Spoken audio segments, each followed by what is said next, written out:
Hello，大家好，我是奶爸。今天咱们来说一下蜂蜜。蜂蜜有什么作用与功效？那么，蜂蜜是一种天然的甜味食品，是由蜜蜂采集花蜜或其他植物的甘露制成的。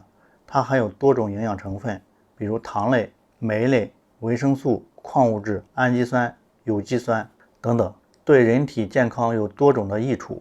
下面咱们就说一下蜂蜜的主要作用。一、可以调节肠胃功能。研究证明，蜂蜜对胃肠功能有调节作用，可以使胃酸分泌正常。对于胃酸过多或者过少的人，适当食用蜂蜜可以缓解胃部不适，促进消化，预防和治疗胃溃疡、胃炎等疾病。第二，抗菌消炎。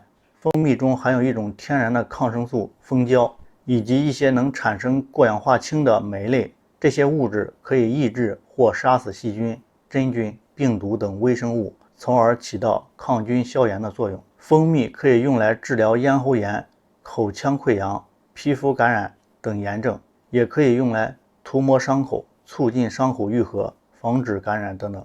第三，滋阴润肺。蜂蜜中含有大量的水分和有机酸，可以增加体液分泌，润滑喉咙和肺部，缓解干咳、咽干等症状。对于慢性支气管炎、哮喘等呼吸道疾病患者，食用蜂蜜可以改善呼吸道黏膜的状态，减少发作的频率和程度。第四，补充能量。蜂蜜中含有大量的单糖和双糖，比如果糖、葡萄糖、蔗糖等等，这些糖类可以被人体迅速吸收利用，提供能量和热量。食用蜂蜜可以改善血液中的营养状况，增强体力和耐力，抗疲劳以及抗衰老。五、对于运动员、学生、工作者等需要消耗大量能量的人群，适当食用蜂蜜可以提高工作效率以及提高学习能力。保护心血管。蜂蜜中含有一些降低血压和血清胆固醇的物质，比如钾、镁、维生素 C 等，这些物质可以扩张血管，促进血液循环，预防动脉硬化和冠心病。此外，蜂蜜还含有一些能抑制血小板凝集和凝血的物质，比如乙酰胆碱、柠檬酸等，这些物质可以防止血栓的形成，降低心血管疾病的风险，增强免疫力。蜂蜜中含有一些能够刺激免疫系统的物质，比如多种酶类、维生素、氨基酸、花粉等等，这些物质可以增加人体的抵抗力，抵御外界病原体和有害物质的侵袭，预防和治疗感冒、流感等常见疾病。对于过敏性鼻炎、花粉症等过敏性疾病的患者，食用蜂蜜可以减轻过敏反应，改善过敏症状。美容养颜。蜂蜜中含有一些能保湿、滋润、抗氧化、抗皱的物质，比如水分、有机酸、维生素 C、维生素 E 等等。这些物质可以改善皮肤的水分含量，增加皮肤的弹性和光泽，延缓皮肤的衰老。蜂蜜可以用来做面膜、涂唇、洗发等美容护理，也可以内服外用，达到美容养颜的效果。以上就是蜂蜜的一些主要的功效与作用。当然了，不同种类的蜂蜜还有一些特殊的作用，比如枣花蜜可以补血养颜，枸杞花蜜可以明目益肾等等。您可以根据自己的需要和喜好选择合适的蜂蜜品种，不过您也要注意一些食用上的禁忌，以免影响蜂蜜的效果或者造成不良反应。一、不要用开水冲泡或者加热蜂蜜，高温会破坏蜂蜜中的营养成分和活性物质，降低其功效。建议用35度到40度的温水冲泡或直接食用。第二，不要空腹食用大量蜂蜜，空腹食用少量约10到20克蜂蜜，有助于清理肠胃和排毒养颜，但如果食用过多，会刺激胃黏膜，引起胃部不适或胃酸过多。建议在饭前半小时或饭后2小时食用适量的蜂蜜，不要与豆制品同食。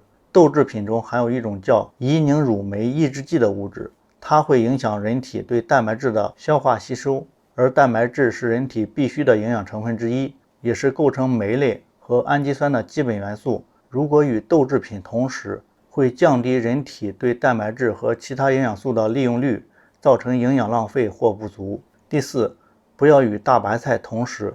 大白菜中含有一种叫做硫氰酸盐的物质，它会与人体内分泌的甲状腺素发生反应，生成一种叫硫氰酸的物质。这种物质会抑制甲状腺的功能，导致甲状腺肿大或者甲状腺功能低下，而蜂蜜中含有一些能促进甲状腺分泌的物质，比如碘、锌等等。如果与大白菜同食，会造成这些物质相互抵消，影响人体的正常代谢以及内分泌。